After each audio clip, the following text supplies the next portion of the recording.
stage. So we have one founder, actually, he actually ended up raising about $5 million. But what was most interesting about him is when he finally came to Numi, he had no idea who Jack Dorsey was. He had no idea, he knew what Twitter was, but he had no idea some of the kind of luminaries that we look to in the technology industry.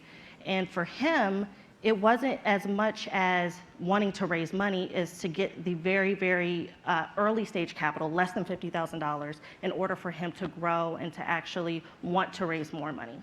So I'm hoping these three concepts will help inspire you guys in how you're thinking about entrepreneurship, educating minority entrepreneurs, because it really affected the way we run our whole business and how we accelerate entrepreneurs. Thanks.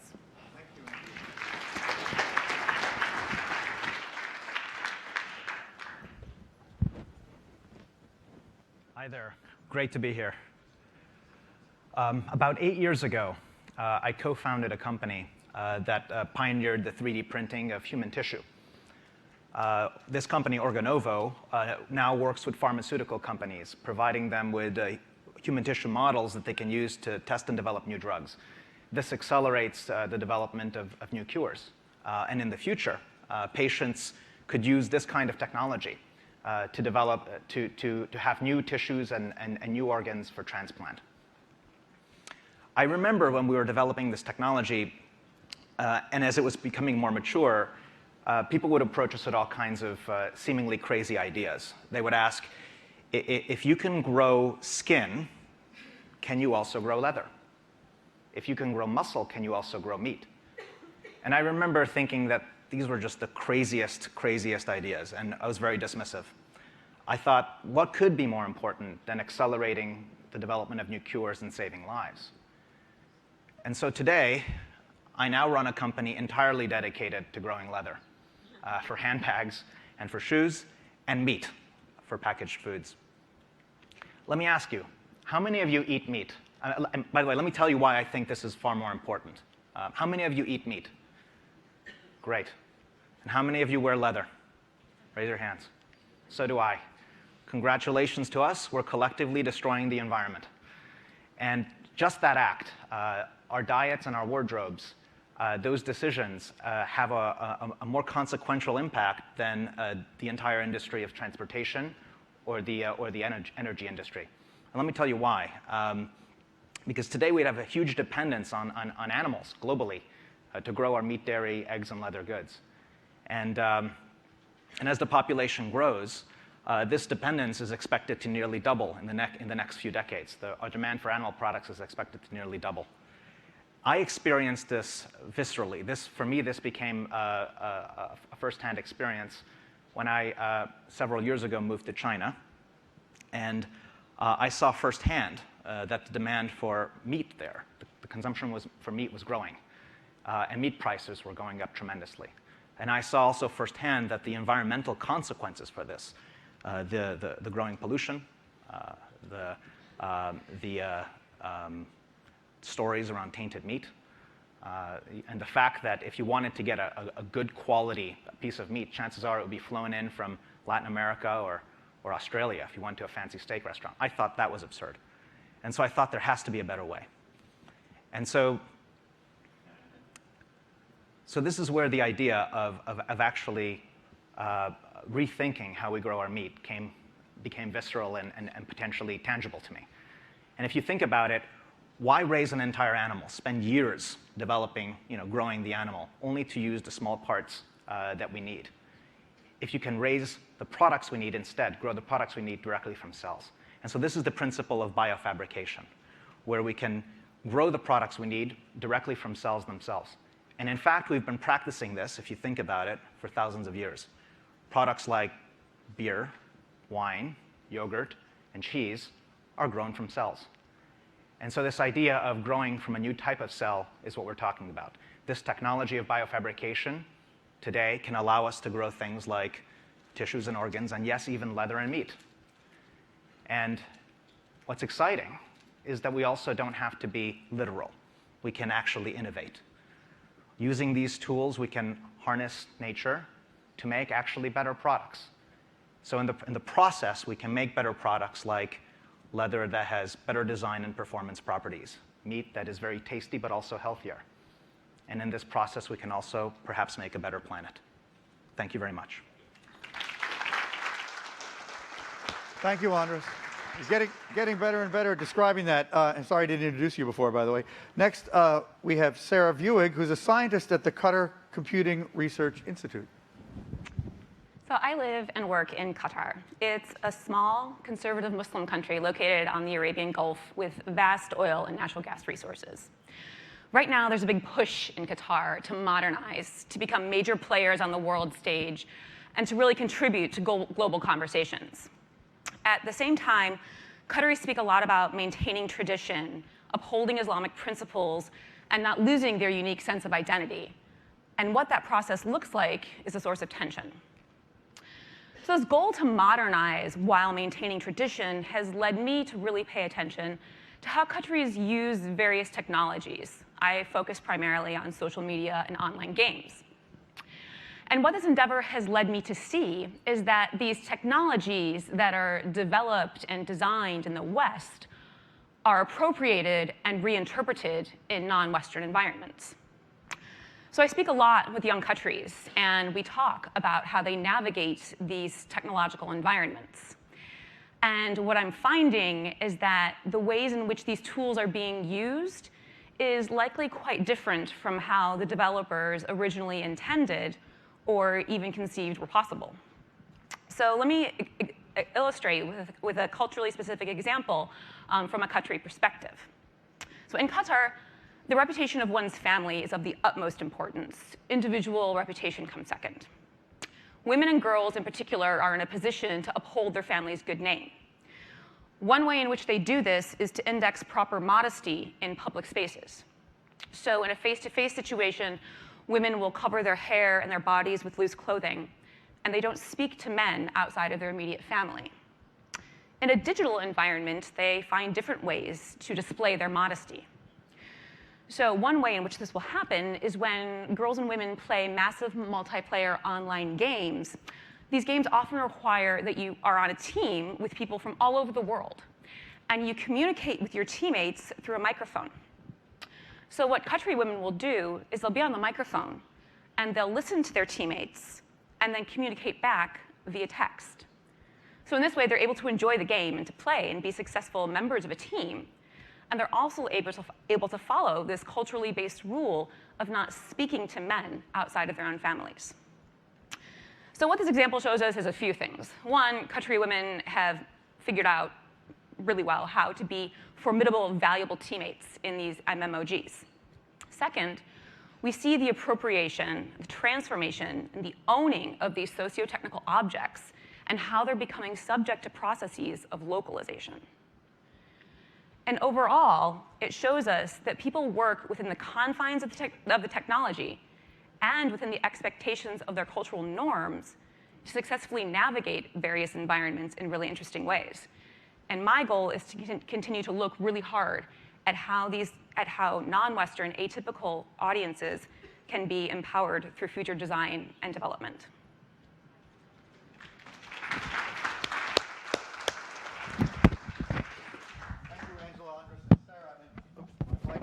I just want to mention that Angela is featured in another article in our magazine about diversity in the tech industry, which we're very pleased with. And next, I'd like to bring up Neri Singh of Accenture Digital, whose title is somewhat long, but I'm going to read it. Managing Director, Head of Digital Business for Europe, Africa, and Latin America, and has fascinating history himself. I don't know if he'll get into it, but used to be in the game business and has done a bunch of different things. But I'm going to let him describe his panel, and I'm very excited to hear it. So it does include Morgan, who replaced Dave Morgan of Simul Media, who was unable to get here. Great. Thank you, Dave, and thanks for all of you to allow us to be over here. We have a fascinating panel ahead of us. The two areas that we're going to touch base about is briefly talk a little bit about what's relevant and what might be happening in the media industry over the next 12, 24 months, what's overhyped, what's underhyped, and really talk about how that's, and the implications of some of that in terms of some of the incumbents that have managed to reinvent themselves. And for the purposes of this discussion, I'm going to include Google as an incumbent. although a slightly unusual one. So with that, let me just start it off with Margot and Martin. Welcome to the panel. Thank you. Let's just get straight into it. We'll probably have a very active discussion and then break it up for Q&A and get you guys to ask any questions you have about the companies, about the reinvention, about what you see happening in the media space. Margot, let me just start with you. In terms of the past year, 24 months, and what you see going forward, anything that you see in terms of the media industry, any trends, anything significant, things that are overhyped or underhyped? So if I think about the big trends looking forward, and a lot of these are well-trod, but when I put some of them together, I mean, there's no question that the consumer's in charge. And the whole world of linear television, I think, has to evolve, because consumers are really voting with their feet. I think we see it right now in the fall lineups and how things are progressing, that the world really has changed. But in addition to that, I think we all talk about how content is king. And I think we're definitely moving to a space where content plus data are king, because people really want to understand their audiences. Even the TV industry is working hard. I'm sure a lot of people saw the Comcast article to really understand who are the people that are watching their shows. It's not just the amount of audience you have, but the intensity, how engaged that audience is. And also the opportunity to interact with them becomes increasingly important. And then the growth of smartphones and ubiquity, and as data plans, as one of the other panels talked about, are more universally available. I think we're going to see more and more globalization of properties. We see some of that already in the main digital, but even properties like Daily Mail are becoming really, truly global properties. Got it. And when you say things like content and data and mobile phones and things like that, any tipping points or anything significantly changing in the next 12, 24 months as far as you see it? And if I think about the next 12 to 24 months, I think what we're really seeing is a huge movement to video. You were asking about this earlier. The consumer really is fallen in love with video. You see it on every single platform. It's really accelerating. YouTube sort of started it, but now you see it everywhere. It's on Facebook, it's on Instagram, et cetera. It's just a format that consumers love.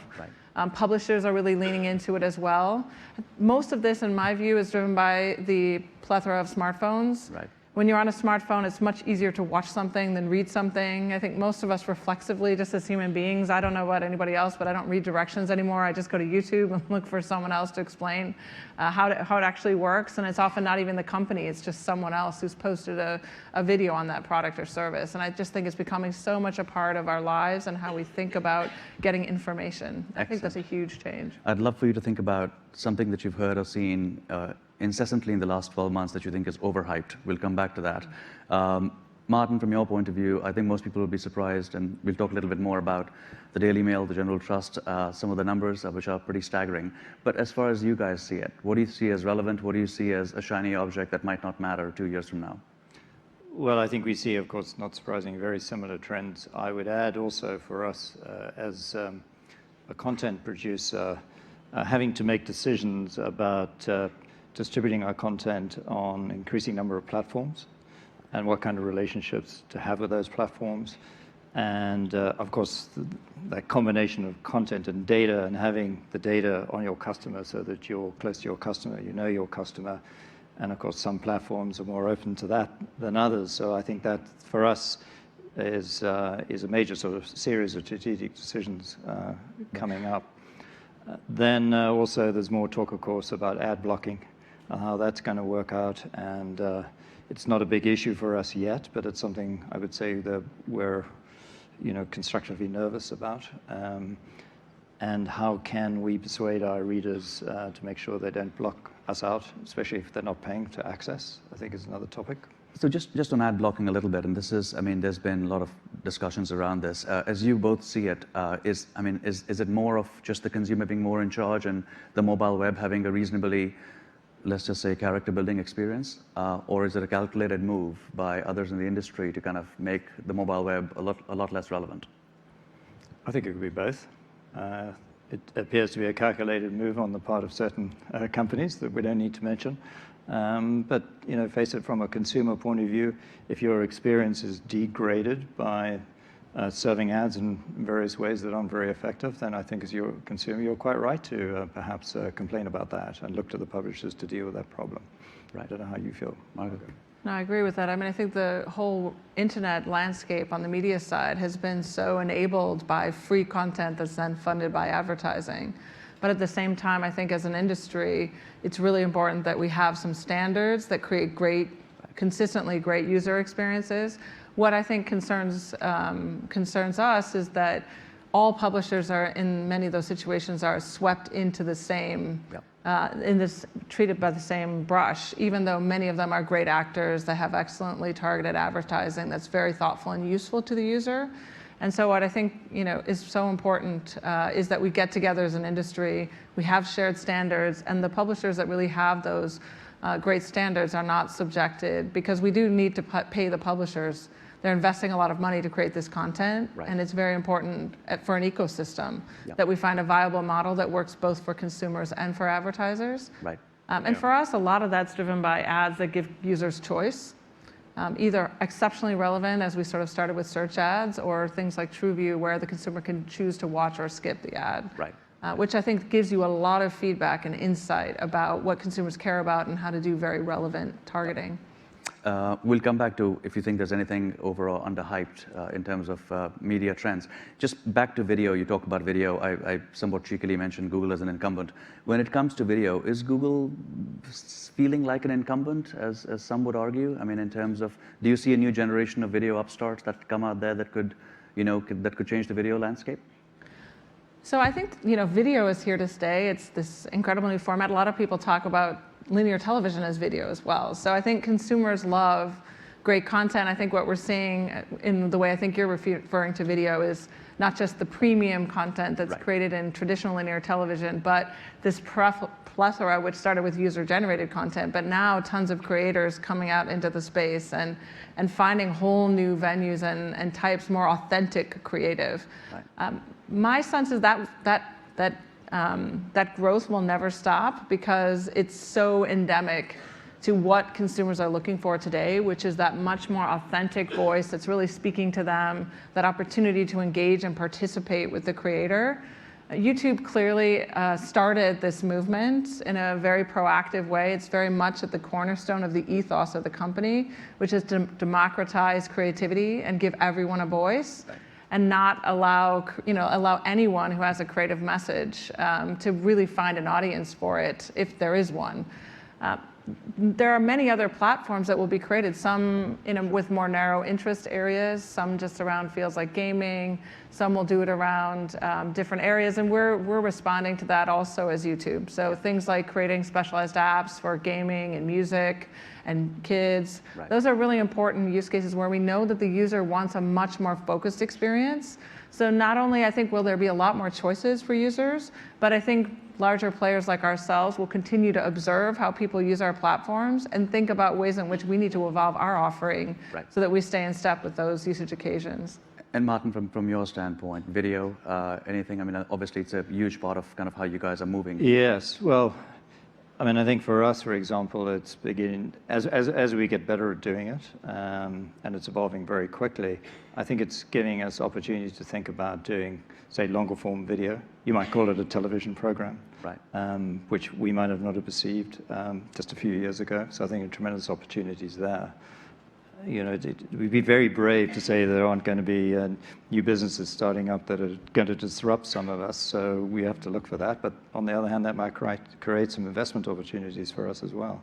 Indeed. But it feels like a very natural evolution, at least for us as a content publisher video. It doesn't sort of feel like a massive step change. Oh my gosh, I think we've evolved into it pretty quickly and pretty naturally. And we'll come back to a little bit about kind of how you guys have transformed yourself around digital and some of the numbers. Just very quickly, I have to kind of go back to that. Anything that you see is completely overhyped or overspoken in this industry that you wish would stop? No, I can't think of anything in particular, actually. It's very risky to say so, isn't it, by the way? Anyway. We're only being streamed. Yeah. All right. I think there's a lot of discussion. You read tons of articles about cord cutting. I think there's no question that consumers are interested in looking at options to unbundle, but I think it'll take a while for that to really play out. So I think many of these changes, you do see a slow and steady, Right.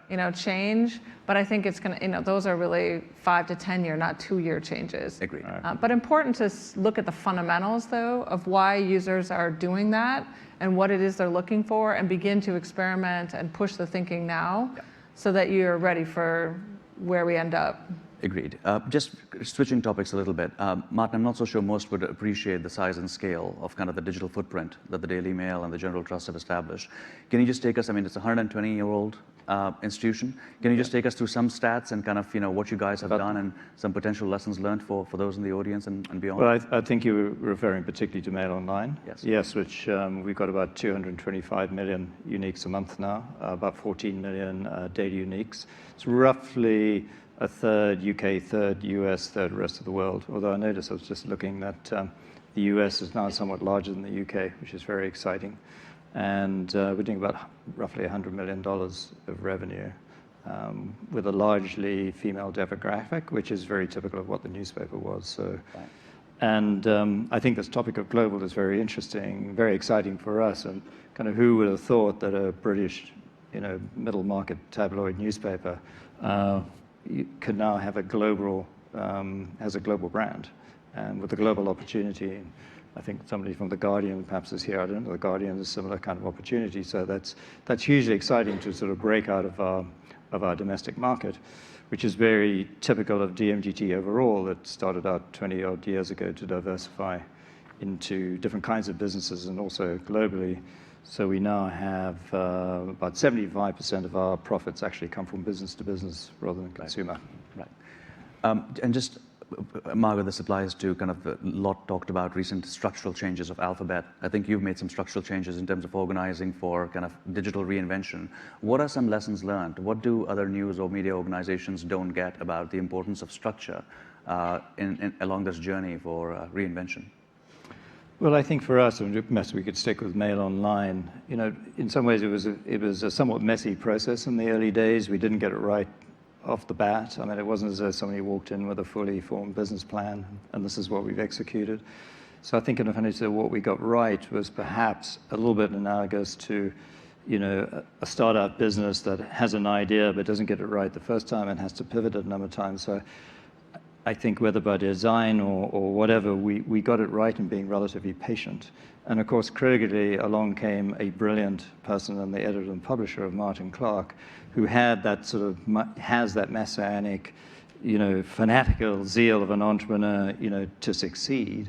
And, that I think really kind of trigger. You need that as well.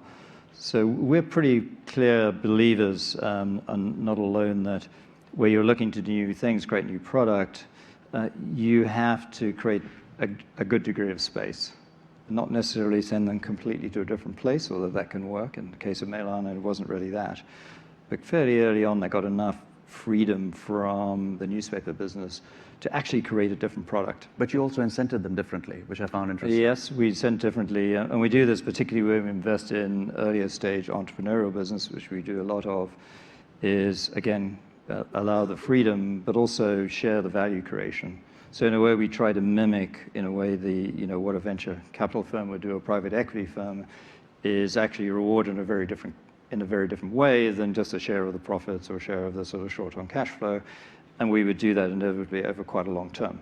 Right. And we try to emphasize the long term. And we're very lucky being a family-controlled, fourth-generation family-controlled business, albeit a public company, that it's very much my remit as a CEO to take a long-term view. And perhaps not everybody has that luxury, but and we try to make a virtue out of that. Isn't there a danger of it creating kind of a have and have not employee base, those that get equity and other cool startup people, and those that are just regular, keeping the lights on? I think there is a danger there, yeah. But on the other hand, we do know that our future has to come from more than just sort of incremental improvement, that we have to have some genuine innovations. And that's difficult, and that breaks things occasionally. And when you have really brilliant, creative people, they're difficult very often, but that sort of goes with the territory. So I'm not overall too worried about that. And we were talking earlier, and I think it's really, really important, particularly with software engineers and everything, you can provide really interesting work, because you're simply not going to compete on the talent thing if or what your people are doing is working on legacy systems and Right. whatever. So, Right. but there's a lot of that you can actually outsource, right? You can stick it into the cloud. You can send it abroad. I mean, you can be more aggressive of trying to move out the old and concentrate on the new. Does Alphabet, the structure, the philosophy, the thinking apply to other industries?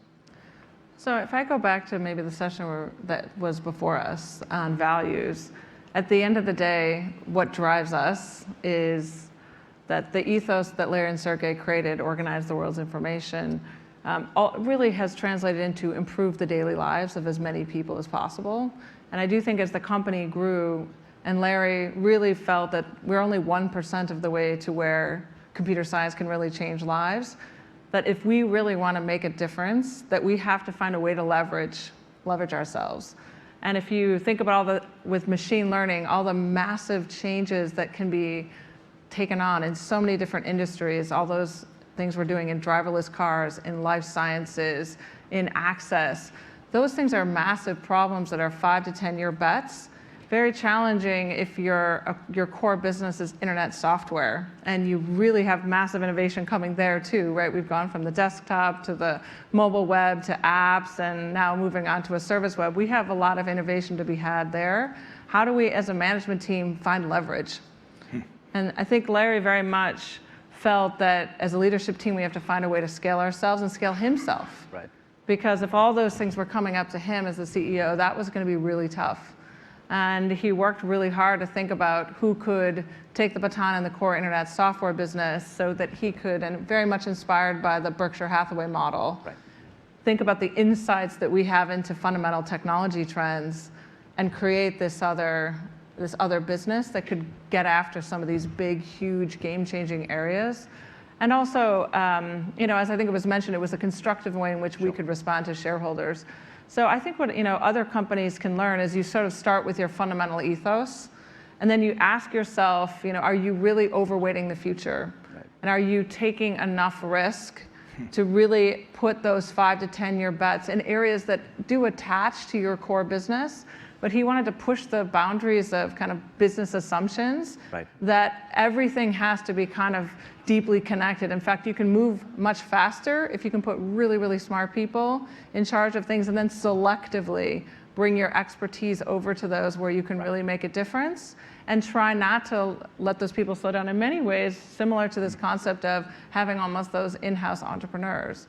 Right. So you have the core capabilities, but you don't let that imprison you in terms of pace. I'm just going to open it up to the audience for a few questions, but just let me ask you a totally random question. If your kid wanted to become a journalist, would you encourage them?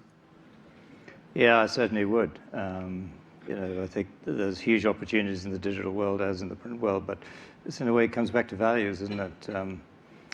And I think it does inform our organization, that very competitive world of journalism, and getting something valuable out there that is engaging and is important to people. All right. I'll open it up to a few questions and go from there. Yes, please. Hello, Ken Washington from Ford. I wanted to ask the panelists if you could comment on some of the disruptions that are happening in the media world. I'm fascinated about how it's reinventing itself so many times. It didn't start with, but one of the big disruptions was Twitter. I mean, we're all tweeting about this today, and that's becoming a major news outlet. Over the weekend, I read a very eye-opening article in Fast Company about how Snapchat is bursting onto the scene, about creating this new media format, with this disruptive new business model for bringing fresh content to consumers. And so, without focusing just on those two, it just seems like media is a business where there's this reinvention that's happening with all these new outlets and new business models. I'd like to ask you to comment on that, and what's your reaction to it, and how are you positioning to either ride that wave or challenge it? Well, I think you're right. It's certainly there's tremendous reinvention, and I can't see why that wouldn't continue. So it's one of those things: glass half empty, glass half full, right? I mean, on good days you think it's full of opportunity, and it can be quite unnerving. But on the other hand, coming to values, certainly our chairman, his great passion is great product. I mean, it's really focused on the product, and And I think we've been around 120 odd years. So if you can keep that gene of adaptability, in our case, we're running a portfolio, so we're kind of spreading our bets.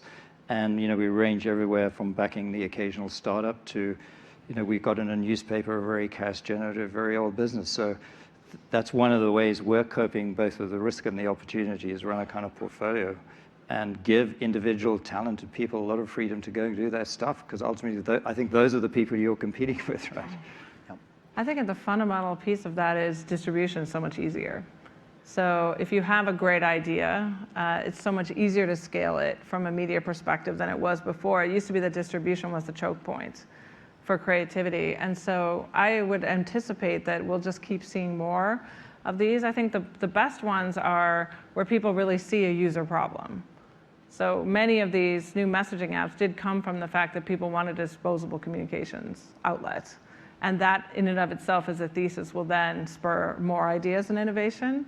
So we're, I think, very much at the beginning stages, because if you look at how many apps people really use regularly, they download about the same number, but then they don't continuously use them. So I do think we're going to see a lot of huge number of new ideas coming in, and then it'll be interesting to see how many of those truly scale to the same levels and how they sort out. There's a question back there. Mark? Hi, Mark Bonchak, Shift Thinking. My question's about a future of advertising. We're moving beyond a one-to-many world, and so we can now have a relationship. We don't have to have transactional advertising. Is the use of data for more targeted, relevant advertising a kind of, will it reach a point of diminishing returns? Will we go to sponsorship models like the old soap operas? You look at Nike and Nike Plus, Coke and the Freestyle. These are kind of new vehicles for interaction that aren't about advertising. Are we going to see some kind of innovation there? Martin, what do you see from? Yeah, well, just like my answer to the earlier question, I'm certain that we're going to continue to see innovation. My sense is that all of the things you mentioned will continue to exist in some form. I'm actually very interested, I don't know if anybody else, and that I'm hearing quite a bit more recently about a topic about context. You may have the reader, you may have some demographic, but what is the context in which that advertisement actually showed up? Does it show up, and this is an old notion in media, does it actually show up against some content that is irrelevant and it looks good and it feels good for the user? So that's a kind of somewhat old-fashioned idea, but I hear that coming up more in the digital arena. So you would have more to say on this than me, probably. Yeah, I think we're really excited about where this can go from a user experience perspective. Obviously, always with the appropriate permissions, because users are giving us their trust, and so their needs always have to come first. But when you think about what's possible in a world of smartphones where you have so many different interactions with users today, your ability to understand what's important, their intent in context, we sort of call those incredibly important micro moments, where you as a brand or a partner can be with that user all along their journey, understand where they are and what they're doing, and be able to have a far more relevant interaction than we've ever done before. I think we're just at the very early innings of this, and I think programmatic is one way of thinking about automation, but the real promise of programmatic is that we can be truly audience-centric and help people, right, give them the right information at the right time to really make a difference. And I would just add to that, and then you probably have to stop and we can take questions even away from the panel. I think the right balance, of course, is a very delicate balance between creepy and charming. So I think context is wonderful, but I think some of these ads that we've all started to see have become slightly borderline uncomfortable depending on the over-contextualization. I want to thank Martin, Margot. Thank you so much for your time. Thank you very much. And again, we're over here for questions. Thanks again, everybody. That way, right? Please welcome Adam Mosseri, who runs the Facebook newsfeed. Please welcome Adam Mosseri on Facebook newsfeed. Well, that was a try. That's a weird function of Echo. You can actually dictate to it. This is Adam Mosseri, who runs the Facebook newsfeed, which was what I was trying to get Alexa to say. And so... Where is Alexa? Alexa's over there, okay. Yeah. If you want to know the weather or anything about Wikipedia, or there's all kinds of funny things you can do. Oh, did I do this? Alexa, what do you look like? I'm a 9-inch tall black cylinder. So, something new. That's why we're playing with it. So Adam Mosseri's been running the Facebook news feed for 2 years, and I think you can all agree that if we're talking about values and modern technology, there's hardly any modern technology that's more determinative of all of our lives right now than the Facebook news feed, which for 1.55 billion people is one of, if not their main source of information about the world around them, to use a Facebook phrase. And I just wanted to start, Adam, by asking you to just talk about how does the news feed work? What's the, we can talk about algorithms, dig down into them, but what's the basic way you describe what it is? What newsfeed is? Yeah. Essentially what we do at Facebook is try to, especially on newsfeed, is try to connect people with the stories that matter to them. So everything we do is with that goal in mind. And so what we do is every time you open up the app, you refresh, or you pull to refresh, or you switch tabs and you come back to newsfeed, we try to take a look at all of the content that we could show you based on who you friended, what publications you followed, et cetera, and then try to figure out what it is that you find interesting based on, do you tend to like content from that person in the past? Do you tend to like content of that media type in the past, et cetera? So an example might be, I have a sister who's a furniture design student at RISD, and she posts photos of her like funky looking furniture all the time, and I like that. I like those photos every time I see them. I'm her big brother. On Facebook, you like them, yes. Yeah. And newsfeed notices that, so it infers that I'm interested in my sister and tries to show me my sister's stuff higher up. It infers that I'm interested in photos, so it tries to show photos more often, et cetera, et cetera. And so we're always learning and trying to better figure out what people are interested in. Well, let's go straight to the values question, because people often do wonder what decides what I see and what I don't see. And when you're making those decisions, before we get to the actual kind of mechanics of it, which I want to talk about a little bit, what do you think of as the values that do guide your decision making? So when people talk about ranking algorithms, they often talk about them as these third parties with their own agency that kind of go around and make their own decisions. But it's not how they work, really. Essentially, what ranking algorithms are always trying to do is make a recommendation to you. So before I go to Facebook, think about other services. Amazon is trying to figure out what shoes you might want to buy. Netflix is probably trying to figure out what TV shows or movies you might want to watch. Facebook, we're trying to figure out what story you might be interested in seeing at that moment. And that's where values come in, right? What do we define as interesting? How do we figure out what relevance is? And we really have 3 primary values on newsfeed. First and foremost is to connect you with your friends and family. That's the value proposition that our company was built on. It's what people tell us they want to see most.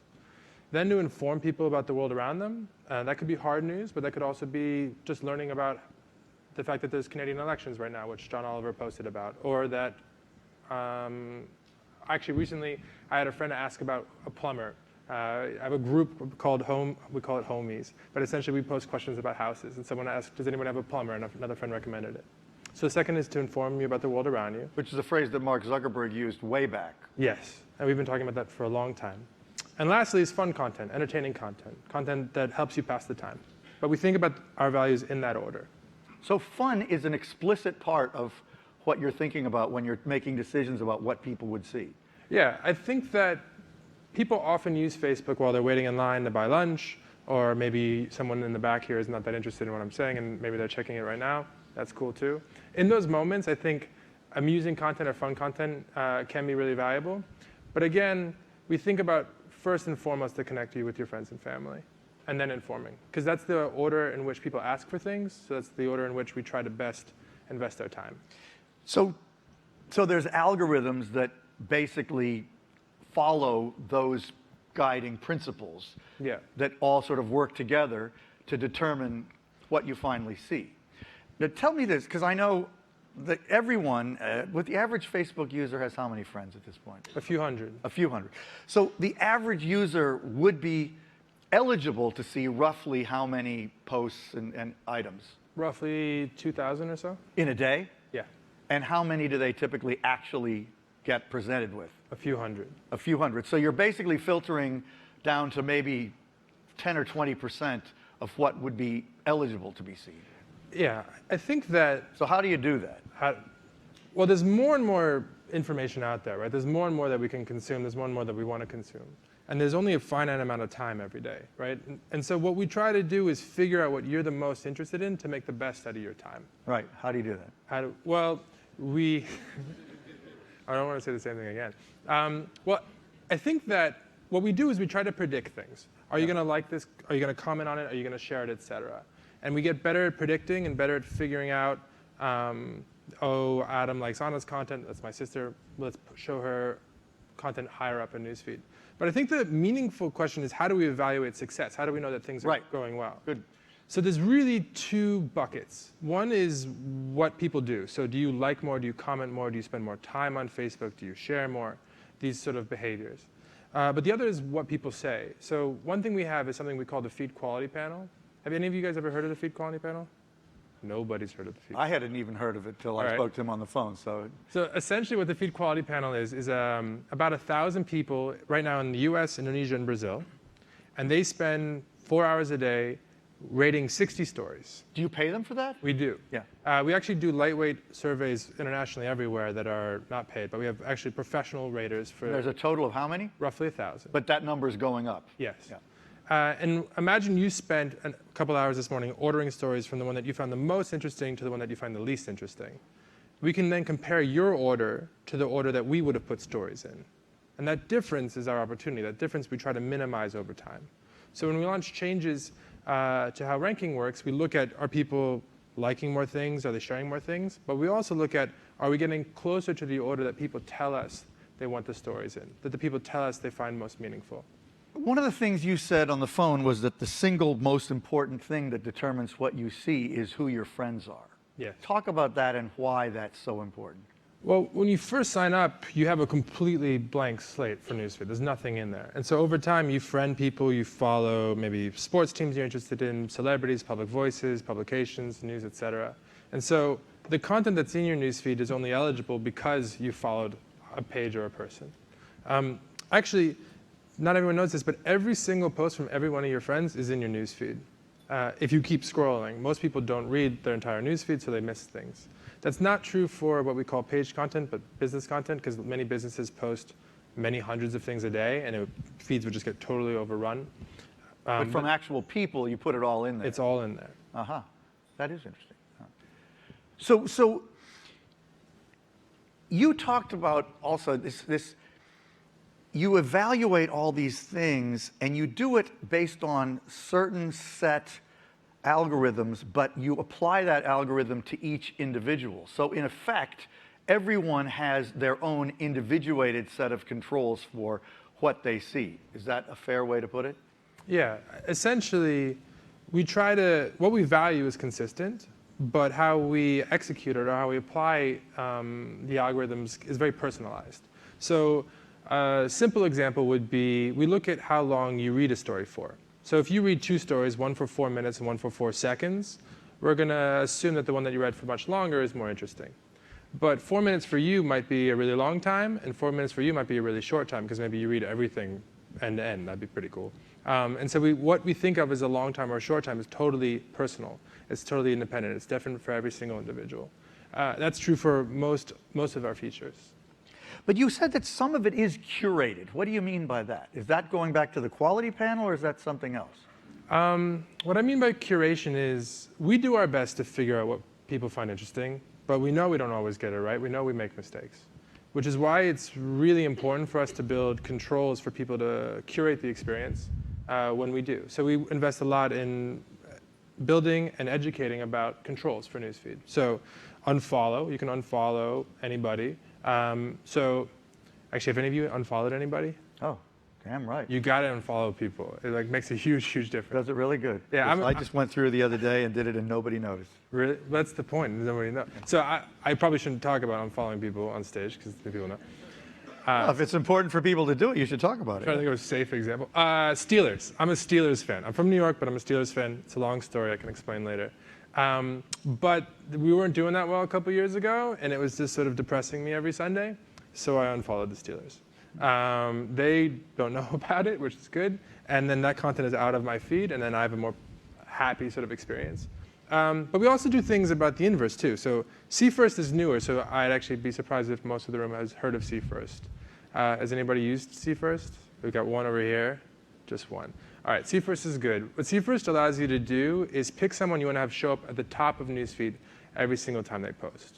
I have a brother, he's in a band, he posts videos and images of his gigs, and so I've see firsted him. So every time he posts, it shows up at the top.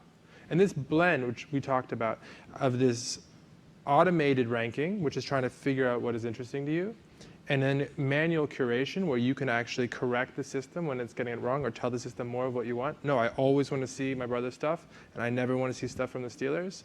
I think makes for a very meaningful experience. Oh, so the curation is by the user who's seeing the news feed. Yeah. I see. And then the algorithms work on top of that. Right. Exactly. Now, I know this is one interesting thing that many people may not know, that you have nothing to do with ad algorithms whatsoever, right? True. All you do, if I might say, and tell me if I say this wrong, is you set aside certain slots that are predetermined by some other algorithm probably about how many times a given average user can see an ad, and then the ads that are placed in there are determined by other algorithms that are from the ads team. Is that Yes. roughly right? 2 different teams, 2 different systems that then integrate on the front end. So you don't think about ads at all, except that you have a certain number of slots you have to reserve. Is that the way it works? Essentially, what we focus on is trying to figure out what people find interesting and connecting them to that content better and better and better. Ads does something that's pretty parallel. They try to figure out what ads you're interested in. They also have to consider what the advertiser is also interested in, so that they're trying to sell shoes to guys in their 30s in San Francisco. I'll show up as an option.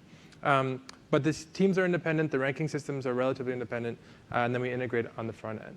Well, certainly in the business community, there's tons of frustration that people don't know how they can figure out what things will be seen by their followers, but we'll leave that aside. But certainly, I think even in the developed countries, even among individuals, people get confused and frustrated. They feel like Facebook has too much control. I mean, I'm sure you hear that a lot. How do you respond to that mindset that people, I just wish they didn't decide so much what I see? I mean, is there any way around that? What do you think about that? I think we have a huge responsibility. There's a billion people use Facebook every given day. They load newsfeed a bunch of times per person. And so we have a responsibility to, as best we can, connect them with the stories that they find meaningful. And we need to get better at it. We're not bad at it. We could be better at it, which is why we're working so hard on it. In terms of frustration or in terms of curation, I think that what I would probably do, and I do this a lot actually, is walk them through how the system works and then what tools they have to improve the system if it's not working for them. I think it's really important that everybody who uses Facebook, whether you're like, you guys maybe hopefully use Facebook a little bit, which is good. So people. I don't think we need to ask. Actually, I have a couple of cousins who just like refuse, which is good. Oh, there are probably a few non-Facebook Does anybody users not in here, use? I'm going to call you out. How many people in here don't use Facebook at all? Nice. There we go. Okay, 1, See? 2, 3, 4. Oh, about 15 people, 20 people. Whoa, that's higher than an average audience. Okay, go on. That's work for us, which is good. Hey, growth opportunity. Yeah. Right. I didn't think about that when I came here. So whether it's people who use Facebook or might use Facebook in the future, or publications, it's super important they understand how the systems work. Yeah, well, which has never been explained much at all in the past, so it's nice that you're here. But why is it so important? Because I think that if it's going to be something you use, and right now I think the last stats we posted publicly were people use it on average over 40 minutes a day in the US. You should understand.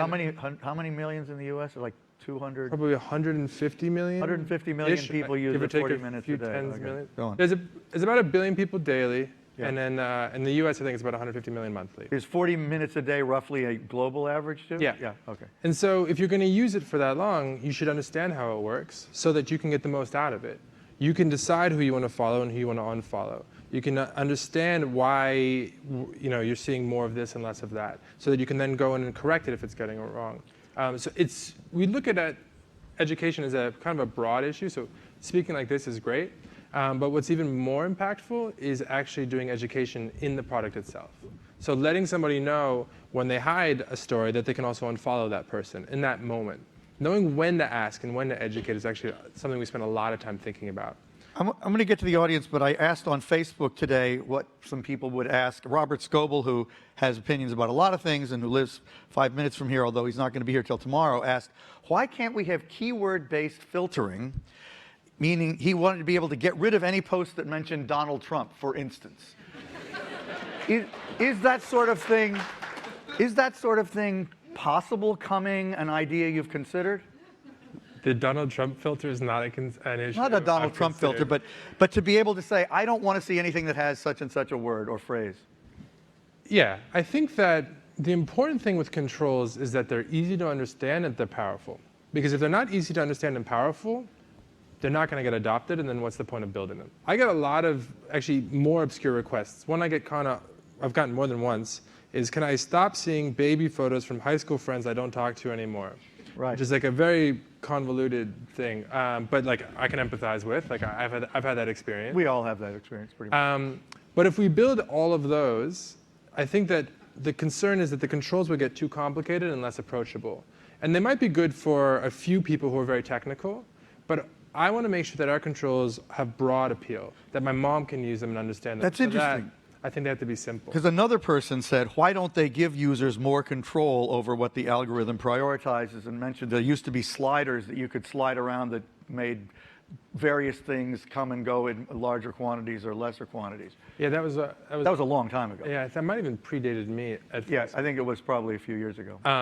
Then maybe not. But I remember that. I think the other important thing about controls is that they can deliver on the promise. So if you say, I never want to see anything from my aunt, my kooky aunt again, then we will take it out of newsfeed, and then that's great. If you say, I always want to see my wife's stuff first, if you say that, then we'll always show that first. We can deliver on those promises. If you say, I want to see a little less photos and a little bit more from Bob, it's very hard to deliver on that promise in a way that's meaningful, and then people actually end up getting frustrated there as well. So it's a balance, though, and we're not done. I actually think one theme for us going forward is how can we develop more powerful controls? How can we better ask people what they find interesting so that we can improve the experience? We're going to go to the audience in a second, and I'm going long. Whoever's monitoring that, I apologize. Do you consider Twitter a rival? And here's why I ask. I use both a lot, and I set it up so that my tweets go into Facebook. And I noticed for a long time that when I tweeted and then it went into Facebook, it got almost no distribution. It seems now that Twitter tweets that I do go into Facebook and get more distribution. Is that a change that you would consciously have made? And just how do you think about Twitter as a partner, ally, enemy, whatever? Sure. So first for the second part, and then I'll do it in reverse order, if that's all right. Certainly not a change we would have made explicitly to decide to promote or demote content coming in from any other third party. Really? You don't do that? No, because again, it would be at odds with the mission, right? So whether it's like how often we show ads, or whether it's how does partner content do in the system, we believe that if we continue to make it more meaningful by showing you content that you find more interesting than we did the day before, you're going to spend more time with us, and that's going to be good for everybody in the long run. Wait, so you're saying that if it's solely a matter of how people respond to what goes into my feed once they see it the first time, you don't have rules about this kind of content we show people less, or that kind of content we show people more? No, because the way you think, it's a complicated thing, but feed composition, right? How much we show of what is a byproduct of trying to optimize for each individual. So if you don't like videos, we probably should never show you videos. If I don't want to follow any friends, I don't want any friends or family on Facebook, I should be able to do that and actually just follow publications. We believe that if we build a system that allows those types of use cases, then we'll have broader appeal, and that people will use our services more in the long run. And you still can say more of this or less of this on, don't you still have those drop downs? Or I don't think that's gone away. Okay. So who has questions or comments? Okay, please. Identify yourself. Hi, Elin Elkehag. I'm actually wondering if you can do too good of a job, because I'm running a 996 company, building a hardware startup, and I was using so much time on Facebook on my phone, like it's like procrastination crack. So I deleted my Facebook app on my phone because I don't have time. And actually, I know a lot of my friends have started to do the same, because it's hard to build a startup and it just takes too much time. Do you see that is a trend, or is it something that you worry about? Do we worry about people spending too much time on Facebook? I think that we worry about. It's not a bad question. No, it's a good question. We want to make sure Well, that deleting the app's another matter, but if you worry about spending too much time, a lot of people worry about that for themselves, there's no doubt. we worry about sentiment. We ask surveys all the time about how people feel about their experiences. Are they deriving value from the experiences? Are they being connected with their friends and family, being informed, et cetera? And if we see any shifts there by market or by device type or et cetera, we certainly worry about it. But it's important to remember that people use Facebook very, very differently in different parts of the world, right? So Brazil last year in the World Cup, we saw a huge swell of activity around sharing about soccer, or what they would call football. In some parts of the world where there's less free press, Facebook newsfeed becomes a very important source of uncensored news. Myanmar is a good example as of late. Here, it's more about connecting with your friends and family. Romania probably is another one. Go on, Yeah. keep going. And then, so it's different in different places. But we would worry about that if we saw that becoming a global trend. Okay, who else has a comment or question? Hi. Please. Hi. Identify yourself.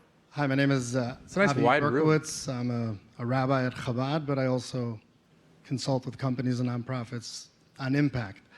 So Facebook is something that is a part of the lives of 1 billion people of every community and society. You built a neutral platform, and you keep talking about how everyone can control their feed and remain neutral. So you could either be a positive platform or evil networking. And it's used by ISIS and the worst characters in the world to destroy lives.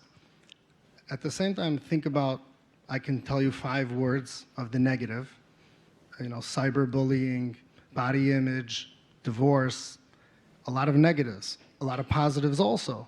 We saw what happened when Nepal's earthquake happened. You raised more money than the United States, 10 million by the US government, 12 million by Facebook. That was because you guys put a banner on our newsfeed. I feel that Facebook needs to not only be a neutral platform of connecting the world, you need to tell us how you are using your platform to be a positive platform. Thank you. Sure. Good. I think that there's a bunch of ways you can think about what negative experiences we might unintentionally facilitate and what positive we do. In terms of anything that has anything to do with violence, we take that very, very seriously.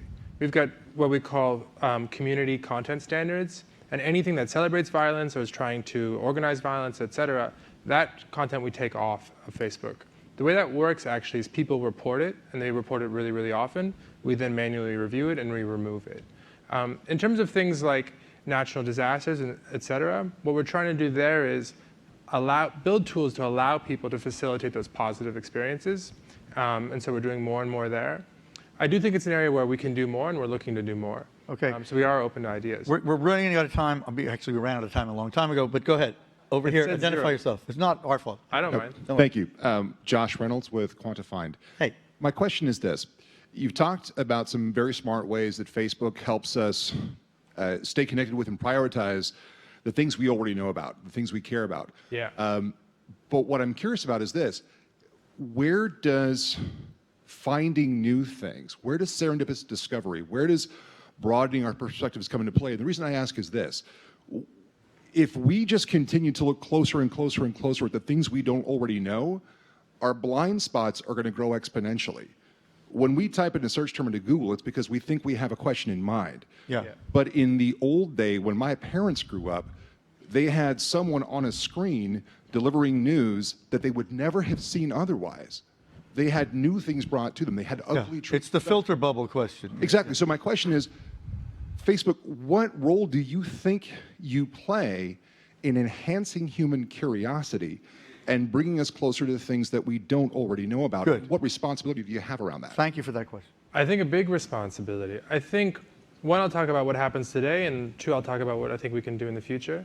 On what happens today, there's really 3 types of content on Facebook. There's content from friends, there's content from publications, and then there's hybrid content, which you're seeing not because you followed let's say, let me think of an interesting example.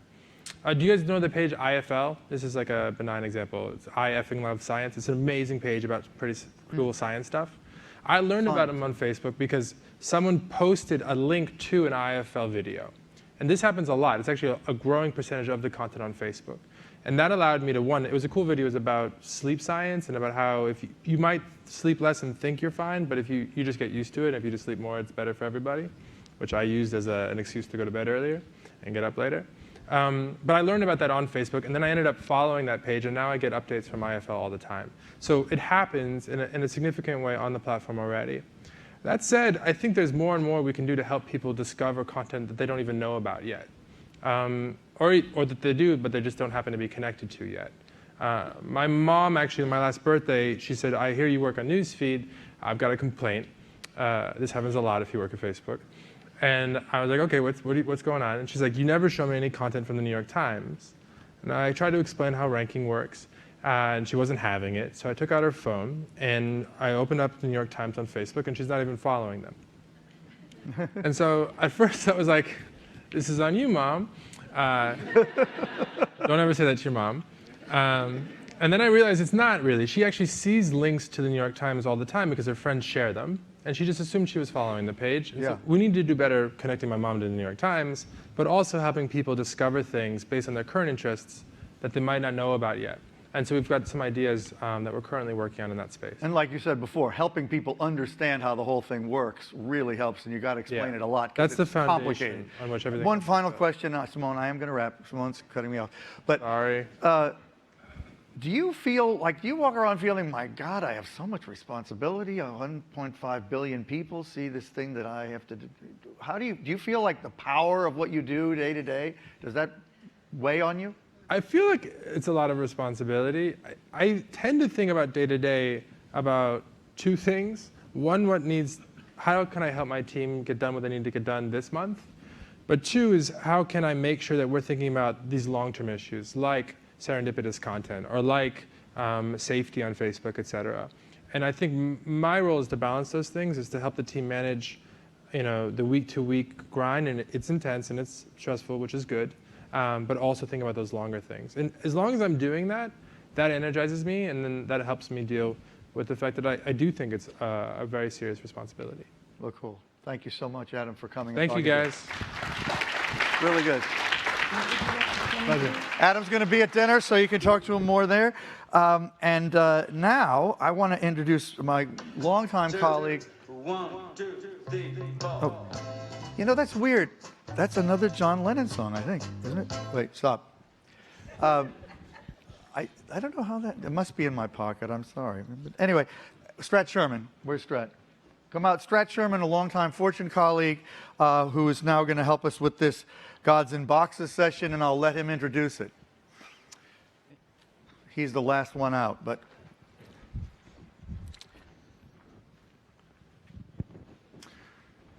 Thank you, David. So we're sort of picking up where the last conversation left off.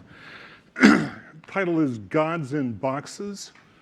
We're referring here to, we're calling them algorithms, but really we're talking about the entire ecosystem in which algorithms operate, the architecture, the ecosystem, and the data.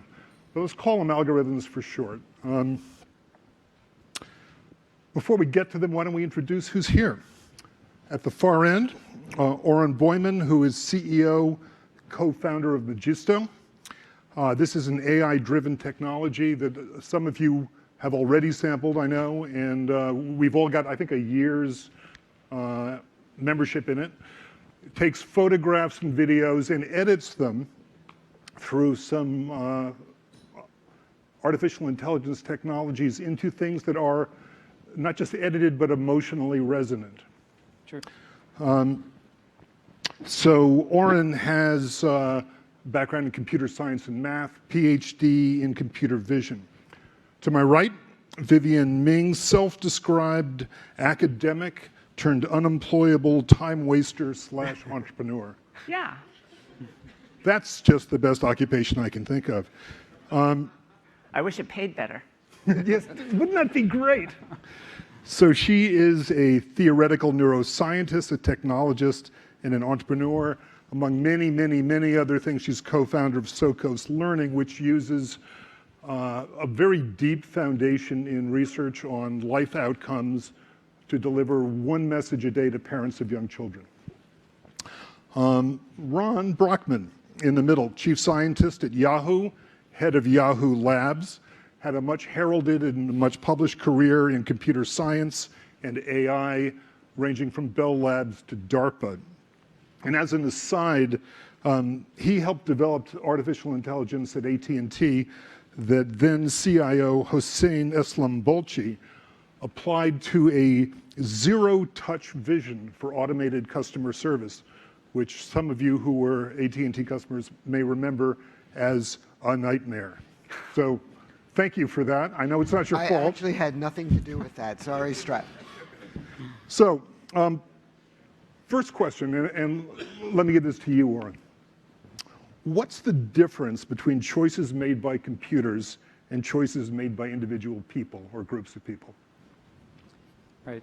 I think one of the things that people don't really understand, or it's difficult for us to understand if we get it, like we don't really get it, how fast computers are. When it comes to computers working together, you can think about future, but near future use case of self-driving cars, and there is some man going into the junction. It's a high speed, and we know that case where we feel like everything is happening so fast, we don't have time to react to.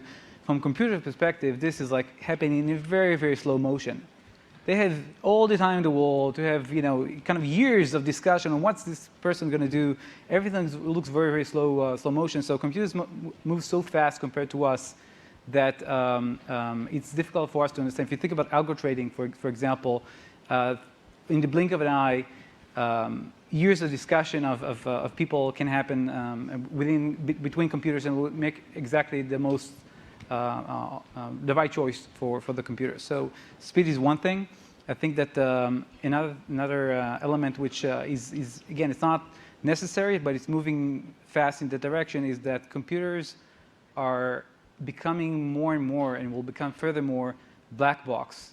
So we now used to think about algorithms that are making decisions, computer making decisions. There is a programmer that read a program, and somebody had the logic on what they're going to do with the program, and if then else, we all know that. This is changing very fast, and neural networks that were kind of invented in the 70s are back with a vengeance, and now they work. And they work so well that they beat, in many cases, the best designed algorithms by people. Okay, so they are kind of generic algorithms, more like a black box function between input to output. So what you get essentially is that there is a program that can make decision, and those decisions will be right most of the cases, way better than anyone else, and sometimes way better than a human in a lot of cases, but nobody understands what's going on there. Let's stop there. Vivian, are computers value neutral? Well, what I always say about that is computers are just like people. It depends on how you raise them. So particularly in this case, we're talking about deep neural networks, where you don't explicitly design you just give it some criteria to value its training against, and then you give it a lot of training examples. Then it depends on what you show it. I remember one of the very first real-time face detection algorithms that I saw. And it was developed by Paul Viola, and he was so proud. He showed all of these amazing examples and then flashed the crew of the Enterprise up there. And sure enough, it found everyone on the Enterprise except one person, Uhura. And he immediately confessed when it was pointed out to him. He said, well, we didn't really have a lot of black faces to train against, and so the way it learned how to do it, it just didn't recognize faces with dark skin. So in this case where we're really not explicitly designing these things, then they inherit whatever bias is implicit in how we train them to do things. So Ron, just go ahead. I was going to interrupt the flow and say one thing, if you don't mind. Somewhat aligned with what Oren said, but a little bit different. I think there's a fundamental difference between the kind of choices that computers make and people do right now. And that is human choices, except for split-second instantaneous reactions that have no thought loop. Humans have intentions.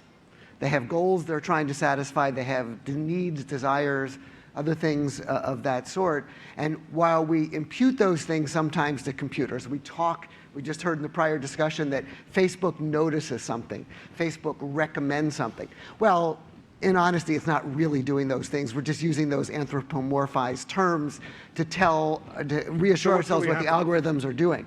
But humans make decisions based on intentions, desires to satisfy goal states and past history in a way that at the moment is very different than the way computational mechanisms make decisions. You know, at the same time, so I was chief scientist of a company, which I won't pitch here, but they're great, go look them up. We built models to predict how good people were at jobs. They'd never held.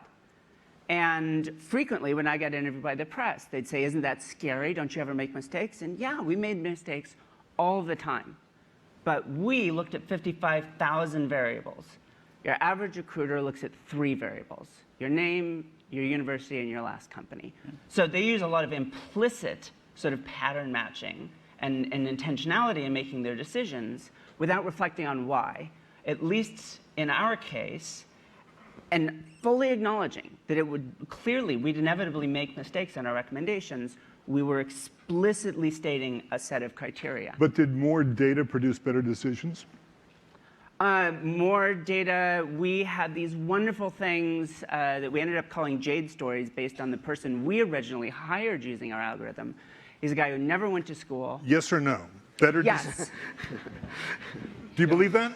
You too? Just in general, more data, better decisions? Totally. I mean, unless you think that there's an independence of the data, unless you think that the result is not related to that, then yes, I mean, you can get better information. Okay, not to get too technical about it, but it depends on the data and the underlying distribution that caused the pattern. So there's such a phenomenon as overfitting. And if you give something more data, it gets more and more narrowed in on a certain point of view. And if that data isn't totally representative of the actual population you care about, it will actually make things worse rather than better. And what about this black box problem that Oren got us started on, Ron? When you get an algorithm that's dealing with tens, hundreds, thousands, tens of thousands, millions of data points, and is using machine learning to get better at it, how much control can anyone exercise over the outcome? But anyone, you mean the users or the designers or both? Human beings. In a nutshell, not much. Just the way Vivian mentioned, there is a parallel with the way we raise children, right? We believe at some point that we can give them the values that we care about. We can train them by examples. We can punish them, reward them, do reinforcement learning, if you will. We send them to school. And in a way, while they're in school, the examples that they see and the concepts they developed are controlled in a way. But then they walk out of school and go home, or they go play with their friends, or they get on the internet, or worse. And there's really no way to control what children learn unless you keep them in very frighteningly rigid surroundings. And I think it's the same thing with computational mechanisms that we allow to do learning in whatever sense that means. So I think we lose control of these things as soon as they get out in the wild.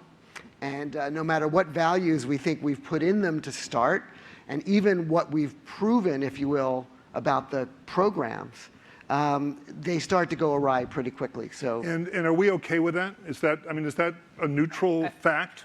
I think that, just to get back to the point about there's not just about the black box. I think that there's kind of a superposition of two trends that are happening now, in the last years, not now, that are kind of making things very, very unpredictable. One of them is obviously the black box thing, but there is also the fact that everything is getting more and more connected. It's connected but independent. It's not connected and controlled by one brain, kind of one program. And what this usually means that you have a lot of dependencies, and those dependencies are creating a chaotic mechanism, chaotic in the mathematical sense, which means that small changes in the input can generate very, very different output sizes. We call it sometimes it's viral, things go viral, which means that tiny stuff that nobody suspected becoming huge in a very short time. And if you take that chaotic system that happens because everything is connected along with the black box, it makes everything pretty much unpredictable. And even if you're going to try to trace back why things happen, it's going to be difficult for you to understand.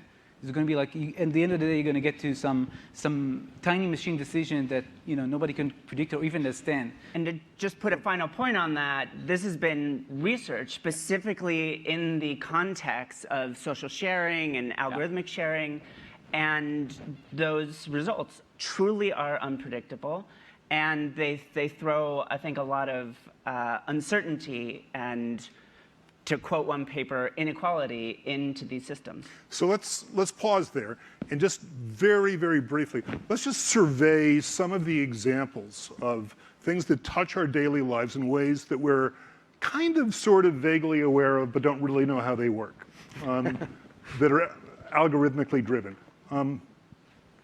Search. Oren? Yeah, there's, I think that if you think about it, there's actually two kinds of algorithms that we're dealing with all day, every day, all the time in our modern world. I mean, one of them is a search. When we look for something and we get some results, these are not the best results. These are some results that some computer or some algorithm thought because of whatever cues it had. And this is obviously affecting our entire lives. So the choices, the ranking algorithms are actually determining everything that we do. We think that, yeah, they're probably what we see in the first 3 results are the right ones, but it's not. It's like just what a computer thought. And at the same time, there's the other thing we use in the day, which are just being pushed to us. So the rankings of news feeds, like Adam talked before, of various kinds. It can be the Facebook news feed. It can be the notification news feed that we get from our smartphone. This is essentially what determines what we act upon. And if you think you can ignore that, and you can, then you don't really know how your brains act. You actually act upon what you get. So these two things are actually determining pretty much everything that we do, and they are controlled by computer. So Oren, preparing for this meeting, I went onto Google and I typed in, how big is the SEO industry, search engine optimization? And the first thing that came up was an ad, marked as an ad, which was great. The next one was a highly graphically ornate thing with 46-point numbers and percentage points. And it told a very nice story about how great the SEO industry was. I went to the third item, and it was actually the same as the second item. And then I went to the fourth item, and it was the same as the first and the second. So somebody out there is pretty good at search engine optimization. And it raises the question of if we actually are, all of us, going to Google or whoever for the basic information on which we are going to make the choices of our lives, are we operating in the real world or not? And I think the answer probably is that we cannot know, can we? I don't think we can know in the sense that we don't have transparency and visibility into the algorithms that they're using. It would be kind of interesting if that were shared with us. There was some discussion earlier. David kept probing Adam, saying, how do you do that? How does that work? How do you do that?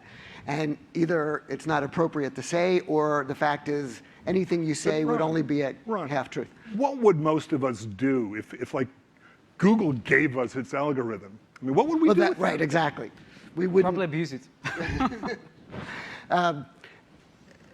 In any case, I think the issue is a little bit different. Vivian mentioned something a little earlier about machines being in a way like people.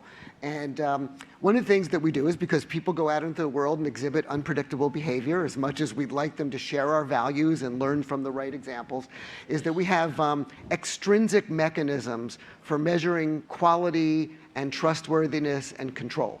So in one extreme, we have laws and courts. So if people learn values of right and wrong, and they learn what behavior is supposed to have, they don't always abide by such things. And these extrinsic mechanisms come in and try to sort of deal with them appropriately. If we had sort of third-party or external mechanisms around some of these things that we depend on all the time, it might help us at least have confidence that they're not running too far off the rails. Let me give you 2 tiny examples, very mechanical, not highfalutin around recommendation and the like, but interesting.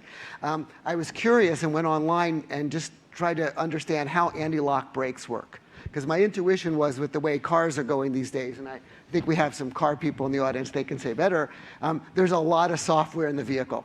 And I'm wondering if the brakes on which my life and my family's lives depends are run by software. And indeed, there's an anti-lock brake control module that has software in it.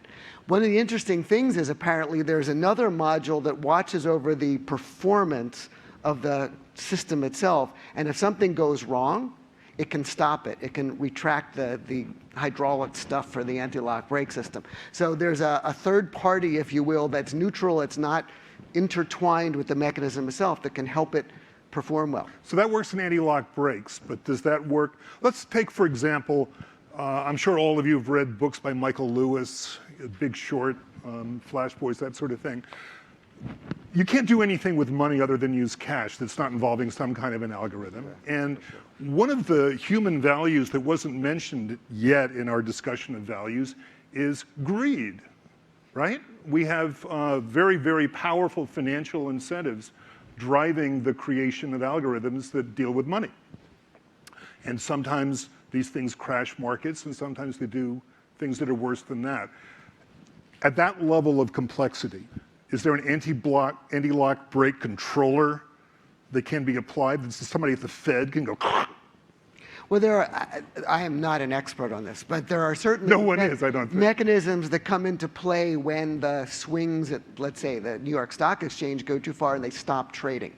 Now, that's kind of a blunt instrument, but it's better than just letting it go. And so you can imagine these extrinsic mechanisms being designed to try to keep things. Again, I'm not an expert at, maybe you guys can speak about the financial world. But I have to say, so in addition to being an entrepreneur, I'm an academic. I'm at the Redwood Center for Theoretical Neuroscience. During the real estate meltdown, which was actually a financial meltdown, it drove the real estate market, not the other way around.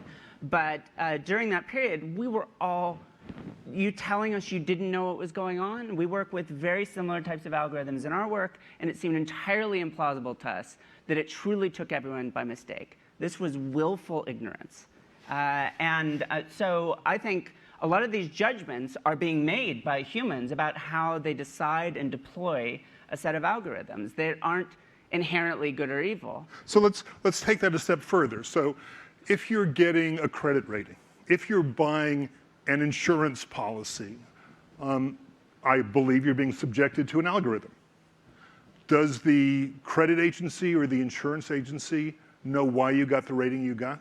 Maybe now, yes. I think in the future they won't know.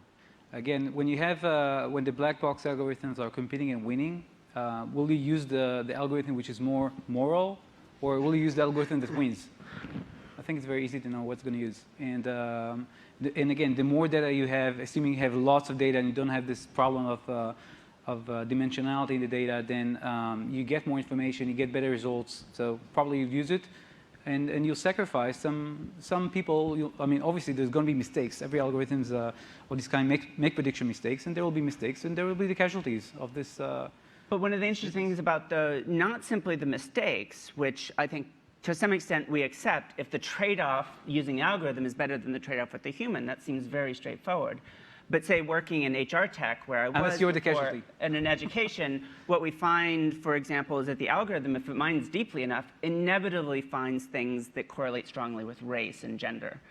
Well, those are not legal to make HR decisions about, but they turn out to be very predictive of at least of past behaviors of companies. So now we have these sort of inextractable, the deep neural networks that have found these things that are highly predictive, but we've decided as a society we don't want them there. And yet they're almost impossible to remove because the whole point is the algorithm is optimized to discover. So how do you get algorithms to stop reinforcing discrimination and unfair distribution of opportunity? Goodness, that's a very difficult question. Because like I'm saying, you can take out the explicit input data and it doesn't necessarily remove the bias out of the system. So isn't it basically a garbage in, garbage out problem? I don't know if it's garbage, but how would you stop a person or an organization from doing that? Maybe the same rules should apply. Which again is back to the point I made earlier, is there are other authorities that can come in and look for evidence if necessary and stop the business from operating. Right, but you can't throw a computer in jail. You know, I mean, one of the great things about people is you can force them to take responsibility in the end, and it's very hard to do that with a machine. I think there's again, if you think about the implications of training a network to do anything, let's say to predict your risk and then determine how much you need to pay, you might find out that that piece of software, that black box software that you got is racist. Actually, if you check it, it's racist. What do you do then? Then you enforce it not to be racist, but then you find it's racist for other group. So how do you force it to be, I mean, by forcing it to be, to providing everything to be the same for everybody, probably making not optimal. So others will try to trick it. So there's a very deep moral question what happens when you take the decision and you actually just say, let's make the optimum. We have no idea how it's going to get there. So we've got microphones and we have people. Would the two come together in the form of comments or questions? Somebody here? Jeroen Taas from Philips. Yeah, you mentioned that during the financial breakdown, they actually started building what's called circuit breakers, which I think helps. I'm in the healthcare industry where every algorithm needs to be validated. But now we're starting doing machine learning, we're starting feeding it, and the algorithms will change. So you have any suggestions how regulators should deal with this? Well, here, I have one very specific example because my son was diagnosed with type 1 diabetes 4 years ago. So's my daughter, by the way. Well, it was a big inspiration to me to develop some of my own algorithmic treatments. I'm a fake kind of doctor, so I can't actually do medical treatments, but I could build something that if it had enough data, could actually, for example, predict whether he will go high or low. His blood glucose levels will go high or low in the future. But I had to hack all of his equipment to do that. Now, the idea of hacking medical equipment sounds like a threat to society. But with this, I was able to build something that was actually much better. And you know, I would get updates to my Google Glass. It would say, hey, Felix is going to go low in 20 minutes. Give him some crackers.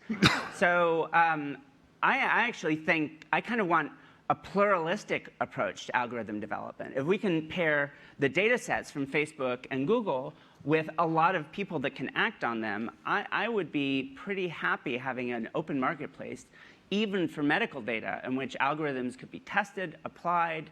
I think there's this drive to be very proprietary and a little bit paternalistic about how algorithms get applied on data. So how do we convince the regulators? Oh, they don't want to hear that. Especially the FDA is not a good friend in this particular space. So what I simply did is I did this, and then I went out and talked about it.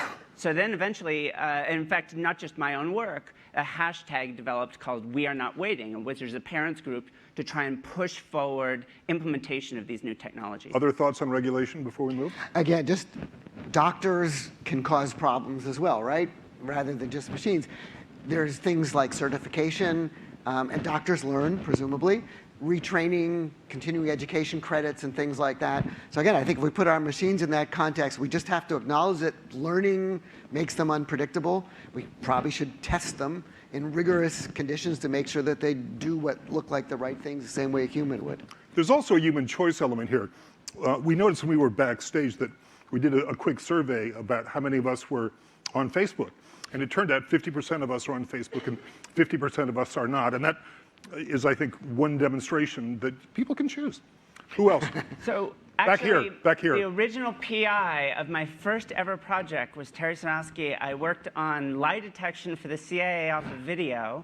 And as potentially controversial as that might be, it led to projects I did reuniting orphan refugees with extended family members to the UN and doing a system for Google Glass that could recognize emotions and train autistic kids. And by the way, we have a company called Emotion, which is now building on that technology for facial expression analysis. But I want to make a comment on this issue that you brought up, which is a very important one, which is how do you create intentions, and specifically, how do you deal with issues that come up in terms of having a network which is picking out things to make predictions that you don't want it to pick out. So in addition to the data, you also have a cost function. You can pick the cost function, not just so you maximize your profit, but also so that you don't do something wrong. You penalize things that you can actually put it in terms of percentages or whatever. But it also points out that it's really the human's intentions that create the network, that provide the, what it is you're really wanting to accomplish with it. And you can put terms in which are good ones, which are for the positive, and in addition to the ones that, the agreed ones. I think it's very difficult to make it work in practice because there are humans involved. So the reason, what I'm saying is like even without computers influencing that, if you think about the increased connectedness we have right now and the political uprisings happening on Facebook in speed that was never seen before on Facebook and Twitter, then who's right? What's good, what's bad? One group thinks it's good and that the other one's bad. How do you penalize what? Do you expect the engineers in Facebook to make the decision between two conflicting parties? That's impossible. And the moral questions are difficult. I think it's inherently chaotic, and it's incredibly difficult to control that. Well, I have a very explicit. Oh, sorry. No, go ahead. I had a very explicit. For a while, I was chief scientist of another company. We were doing relationship predictions. It was supposed to be in professional contexts, but the best analogy is if you put it into a relationship. We were finding what we called relationship factors, which were predictive of relationships being formed, but my judgment would be they were undeniably negative. In a romantic relationship, the equivalent would be, boy, she really likes a guy who a couple months later is going to punch her. And if we take that out of the system, we would actually make it less engaging for her early on in the experience. So we're actually compromising our short-term product experience by removing people from our recommendations that we know she would connect with, because we're making a somewhat paternalistic but clearly appropriate judgment not to include these factors. Can I generalize from that and ask you what you think of this? There are certain things that are mechanical and I think best done by algorithms, and there are certain things that are based on human behavior which we as humans actually understand only imperfectly. To the degree that our understanding is imperfect, our algorithms are more likely to be imperfect, are they not? They're rarely going to be better than us. I mean, to some extent, it's as you put it, garbage in, garbage out. We design the criteria functions. We decide what data goes into it. If we're making imperfect judgments there, that's what we're stuck with. So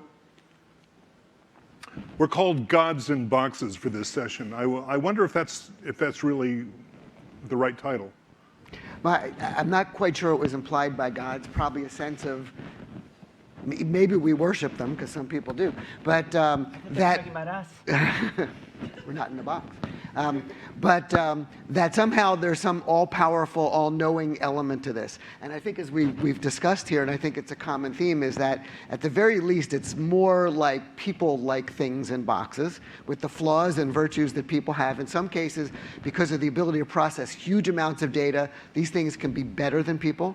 But they kind of end up with the same kind of mistakes and flaws and probably should be regulated the same way. So the title was great, very provocative.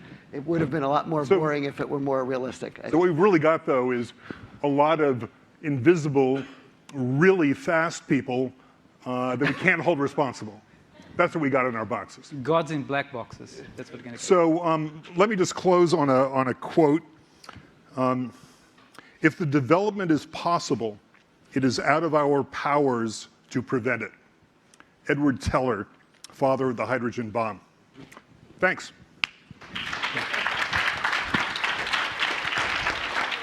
Well, I would say that is one of the best panels we've ever had at Techonomy. So 4 incredibly interesting and articulate and thoughtful people. That could be an entire conference, that subject. I learned a lot myself. Anyway, so now finally we're going to give you a little reprieve. We have a reception right outside this room hosted by McKinsey & Company.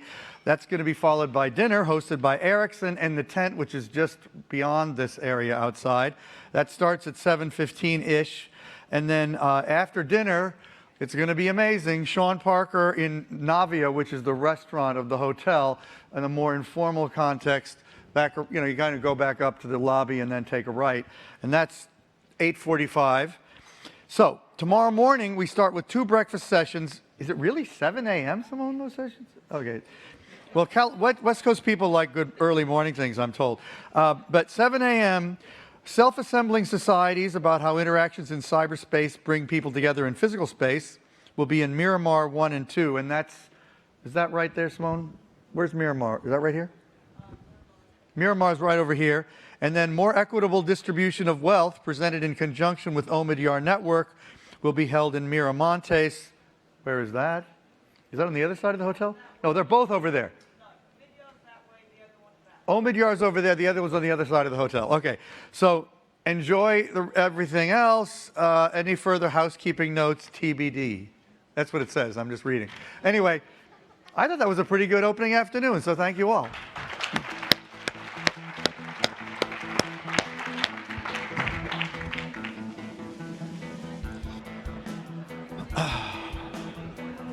It's 7 a.m., not me. I know.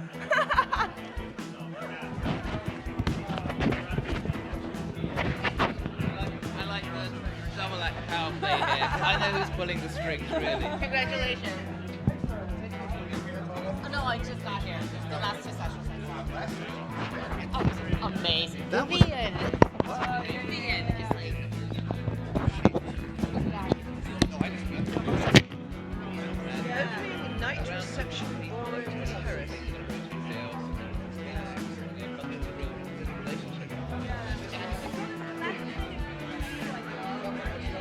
There's a lot of information there.